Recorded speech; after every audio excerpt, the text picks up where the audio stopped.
ශ්‍රද්ධා සම්පන්න සත්පුරුෂ පින්වතුනි, ප්‍රතිපත්ති පූජා උතුම් භාවනා වැඩසටහන සමග ඔබ සියලු දෙනාම සම්බන්ධ වන්නේ. අද අපි අලුතෙන් පටන් ගන්නවා ධම්මානුපස්සනාව පිළිබඳව පැහැදිලි කරලා දෙන්නට. පින්වතුන්, මේ වසරේ ජනවාරි 1 වෙනිදා සිට භාවනා කරන ආකාරය, භාවනා කරනකොට හිත පිහිටුවා ගන්න ඕන විදිහ, අපි කොයි වගේ දැක්මක් ඇති කරගත යුතුයිද, අපි අවබෝධය කොයි වගේ විය යුතුයිද, ඒ කෙලෙස් හට ගන්න අවස්ථාවන්හිදී අපි කොයි විදිහටද සිහියෙන් සහ නුවණින් ජීවත් වෙන්නේ, අපි සිහිනුවණ පවත්වන්නේ කොහොමද? මේ බඳු කරුණු ගණනාවක් මේ වෙනකොටත් කතා කරගෙන ඇවිල්ලා තියෙනවා. ඒ අතරට අද මේ කියා දෙන ධම්මානුපස්සනාව ඔබේ ජීවිතයට බොහෝමත්ම වටින, මේ අනන්ත සසර දුක් නිමා කරගන්නට උපකාරවත් වෙන ධර්ම කොටාසයක්. මේ දක්වා භාවනාවට සම්බන්ධ වන්නට නොහැකි වූ පින්වතුන් අද සම්බන්ධ වුණත්, අද අලුතෙන්ම සම්බන්ධ වුණත්, එහෙම නැත්නම් දිගටම භාවනාව කරගෙන ආපු අය වුණත්, ඔබ කාට වුණත් ගැටලුවක් නොවන විදිහට අද සම්බන්ධ වුණත් මේක තේරුම් අරගෙන කරගෙන යන්න පුළුවන් විදිහටයි පින්වතුනි මේ සියලු කර්ම කාරණා කියා දෙන්නේ. වැදගත්ම දේ පින්වතුනි, ඔබ උත්සාහවත් වීම, උනන්දුවෙන් එක දිගට සම්බන්ධ වීම. මොකද ඒත් එක තමයි ටික මේ කියා දෙන දේවල් උකහා ගන්නට, අවබෝධ කරගන්නට ඔබට අවස්ථාව සැලසෙන්නේ. මේ අනන්ත සංසාර දුකක් අපිට ගෙවා ගන්නට තියෙන්නේ භාවනා කරනවා කියන එක පින්වතුනි තව මොකද්ද පරමැසි සිදුවීමක් නෙමෙයි, අපි මොකක්ද එකකට සම්බන්ධ වීමක් නෙමෙයි. අපිට තියෙන දැවැන්තම ගැටලුවට, අපිට තියෙන ලොකුම ගැටලුවට උත්තර සෙවීමක් මෙහිදී සිද්ධ කරන්නේ. ජීවිතේ ගැටලු එක්ක තමයි පින්වතුනි ඔබ ජීවත් වුනේ, උත්තර තමයි හැමදාම හෙව්වේ. නමුත් ওই සියලු ගැටලු අතර තියෙන මහත්ම ගැටලුව තමයි මේ සංසාරය කියන එක. ඒ සසරේ ඉන්නකොට ඇති වෙන පුංචි දේවල් එක තමයි ඔබ හැමදාම උත්තර හොයලා තියෙන්නේ. නමුත් ප්‍රධාන තේමාව වෙන්නේ මේ සංසාරය කියන එක. මෙතන ඉන්නවා කියන්නේම හැමදාම ප්‍රශ්න ගොඩක ජීවත් වෙනවා කියන එකම තමයි.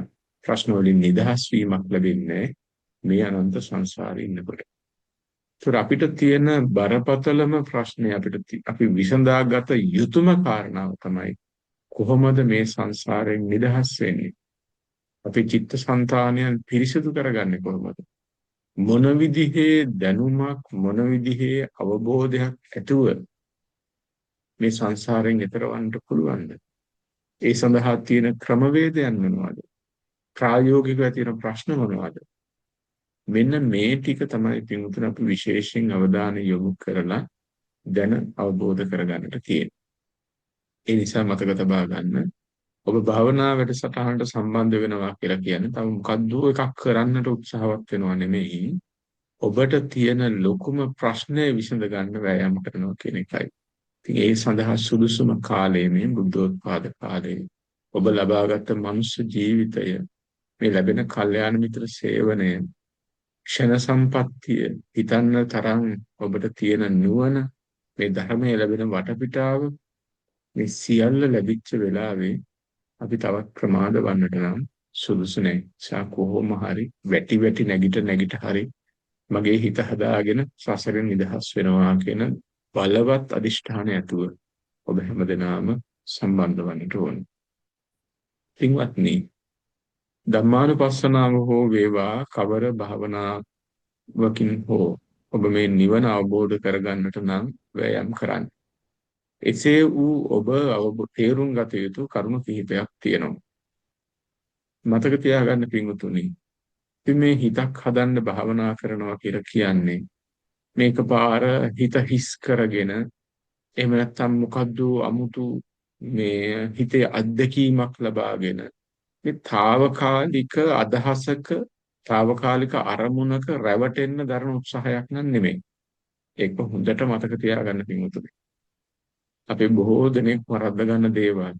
හිතන්නේ මේ භාවනාවට ගියාම අපේ හිතේ ලොකු මොකද්ද වෙනසක් සිද්ධ වෙලා හිත නිකන් හිස් වෙලා වගේ ගිහිල්ලා අපිට අමුතු විදිහේ අත්දැකීම් ඇවිල්ලා දැන් මේ කෙලෙස් නිවෙනවා හෝ ගාලා පෙනේ.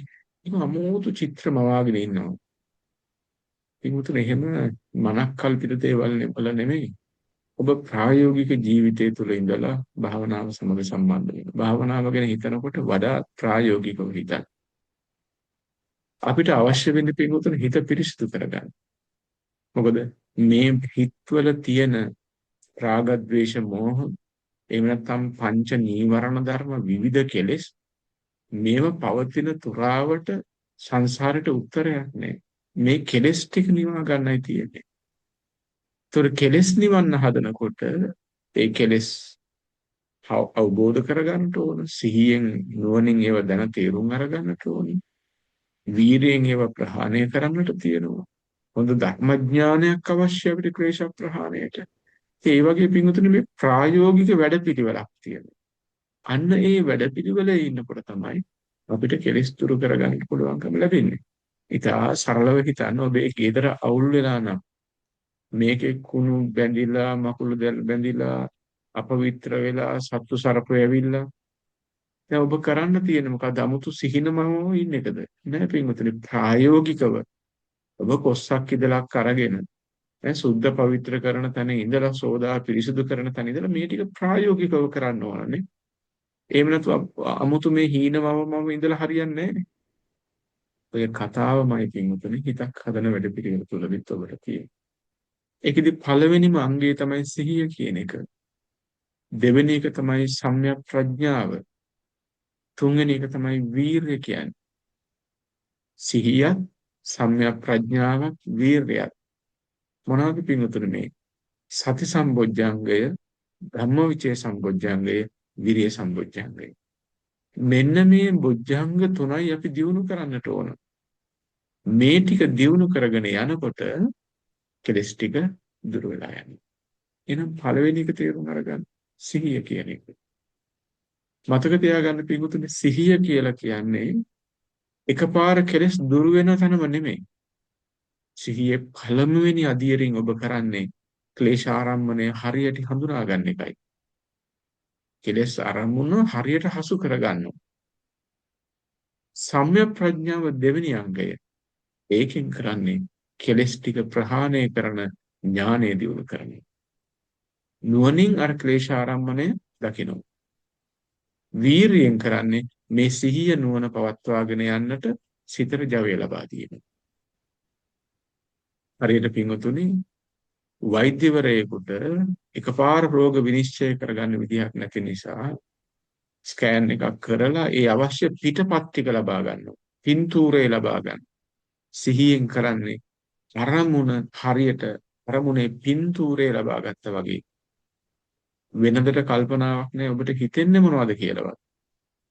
රාග සිතිවිලිද, ද්වේෂ සිතිවිලිද, නීවරණද මුකුත් කල්පනාවක් නෑ. දැන් සිහියෙන් ඉන්නකොට පින්තූර ටික ගත්තා වගේ මෙන්න මේකයි දැන් හිතේ తত্ত্বය කියලා සිහියට හසු කරලා දෙනවා. ස්කෑන් රිපෝට් එකක් ගත්තා වගේ පින්තුනේ. හැබැයි මේ පින්තූරය ගත්තට අවබෝධය නෑ තාම මේ ක්ලේශය දුරු කරන්නට. ප්‍රඥාවෙන් තමයි ඒක කරන්නේ. ස්කෑන් රිපෝට් එක අරගෙන වෛද්‍යවරයාට දෙනවා. වෛද්‍යවරයා තමයි මේක විශ්ලේෂණය කරලා දැන් මේක කොහොමද මේකට උත්තරේ හදන්නේ කියලා නිවැරදි තීන්දුව නිවැරදි තීරණය ගන්න. ඒ වගේ සිහියට හසු කරගත්ත අරමුණ ප්‍රඥාවෙන් විමර්ශනයට ලක් කරලා නුවණින් මෙනෙහි කරලා ඒ ක්ලේශ ආරම්මණයට නියම උත්තරය හොයනවා. කොහොමද මේ ක්ලේශය දුරු කරන්නේ, බැහැර කරන්නේ, මත්තට නූපදවා ඉන්න කියලා. ඔන්න ඔය දෙක තමයි කරන්නේ. මේ දෙකට තමයි වීරිය අවශ්‍ය. එවනම් පින්වතුනි අද භාවනා කරනකොට මතක තියාගන්න පළවෙනිම කාරණාව ඔබ කළ යුතු. ඉස්සෙල්ලා පින්තූර ටික ගන්න. ඒකේ ස්කෑන් රිපෝට් ටික ගන්න. සරලවම කියනවා නම් දැන් හිතේ తত্ত্বය මොකද්ද? මට මොනවද හිතෙන්නේ? මොනවද මේ හිතක පහළ වෙන්නේ කියන මේ පින්තූර ටික ඉස්සෙල්ලා ගන්නවා වගේ සිහියෙන් මේ ආරම්මණය දකින්න. කොහොමද සිහියෙන් ආරම්මණය දකින්නේ? එකපාර පුළුවන් බෑ. ඒකට මතක තියාගන්න මෙන්න මේ ප්‍රායෝගික ක්‍රමය අනුගමනය කරන්න. සති නිමිත්තෙහි සිහිය බැඳලා තියාගන්න. නාසයේ අග හරි ඔබේ උඩතොල සමීපයේ මුඛ නිමිත්තේ හරි. ওই දෙකෙන් එකක සිහිය පිහිටුව ගන්න. එහෙම සිහියෙන් ඉන්නකොට ඒ සිහිය පිහිටුව ගන්නකොට මතක තියාගන්න වෙන අරමුණු ගන්න එපා. ඒ සිහියෙම හිත පිහිටුව ගන්න. මේ සිහිය ගැනත් ඔබට තවත් කියලා දෙන්න කරුණු තියෙනවා. දැනට ওই ටික අහගන්න මේ වෙලාවත් එක්ක සිහියෙන් ඉන්න. මෙතෙන්ට සිහිය තියාගෙන ඉන්නකොට නාසිකාග්‍රය හෝ මුඛ නිමිත්තෙහි ඔබට මේ අරමුණු හට ගන්නා ආකාරය, ඒ අරමුණු වල හැටිය කොහොමද මේ අරමුණු? රාග සිතිවිලිද? ඒ සිතිවිලි එක්ක ඒ සිත් එක්ක තියෙන රාග ගති, බැඳීම් ගති, සෙනෙහස් බර ගති, ආශා කරන හැටි හොඳට අහුවේ. යටිගේ තරහව අමනාපේ හට ගන්න හැටි අහුවේ. මානය තියෙන හැටි අහුවේ ඒ සිතිවිලි එක්ක.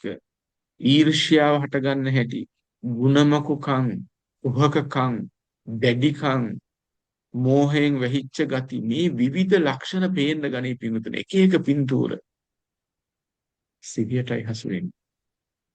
ඊට පස්සේ සම්‍යක් ප්‍රඥාවෙන් මේක සුද්ධ කරන්නට ඕන. අද ඔබට කියා දෙන්න පින්වතුනි, ඉස්සෙල්ලා ෆොටෝ එක ගන්න. පස්සේ අපි සුද්ධ කරමු. ධම්මානුපස්සනාවේ භාග්‍යවතුන් වහන්සේ වදාළේ කොහොමද? සන්තං වා අජ්ජත්තං කාමච්ඡන්දං අත්ථිමේ අජ්ජත්තං කාමච්ඡන්දං පජානාති. ආධ්‍යාත්මික කාමච්ඡන්දේ තියෙනකොට ආධ්‍යාත්මික කාමච්ඡන්දේ තියෙනවා කියන එක දැනගන්න. ෆොටෝ එක ගත්තේ පින්වතුනි. මේ හටගත්තේ මෙහෙම කෙලෙස් අරමුණක් නේද කියලා. ඉස්සෙල්ලා පළවෙනි අධීර හැටියට මෙන්න මේ කෙලෙස් අරමුණු ටිකේ පින්තූර ටික ගන්න පින්වතුනි, හඳුනා ගන්න. අපි හෙට කතා කරමු කොහොමද මේ ක්ලේශ ආරම්භණයන් විමර්ශනයට ලක් කරන්නේ. ඉස්සෙල්ලාද සිහිය දියුණු කරගන්න ඕනේ. පළවෙනි පියවර හැටියට අපි පියවරෙන් පියවර තමයි පින්වතුනි හිත හදාගන්නට වෑයම් කළ යුත්තේ. අද හොඳට මේ කියා දීපු විදිහට වනාසිකාග්‍රය හෝ මුඛ නිමිත්තේ සිහිය පිහිටුවා ගන්න. වෙන කිසිම ආරම්භණයක් නොගෙන මේ සිහියම දියුණු කරගනිමින් ඉන්න ගමන් හිතට පහළ වෙන සිතිවිලි හඳුනා ගන්න බලන්න. 20ක් 30ක්වත් සිතිවිලි හඳුනා ගන්න පුළුවන්ද කියලා බලන්න. හඳුනා ගන්නවා කියනකොට මතක තියාගන්න සිතිවිල්ලේ විදිහ, ඒ තුල පවතින ක්ලේශය හොඳට තේරුම් අරගන්න. මෙන්න මේ කෙලෙස් ටික මට නොදැනී මේ සිතිවිල්ල තියෙනවා නේද කියලා. ඔන්න ඔය ටික අද හොඳට කරන්න පුළුවන්ද කියලා බලමු. හෙට අපි කතා කරමු පින්වතුනි. සම්‍යක් ප්‍රඥාවෙන් මේවා කපා දාන්නේ, විසඳා ගන්න කොයි ආකාරයෙන්ද කියලා. හොඳයි පින්වතුනි, එන්න කවුරුත් දැන් භාවනාව සඳහා සූදානම් වෙන්න.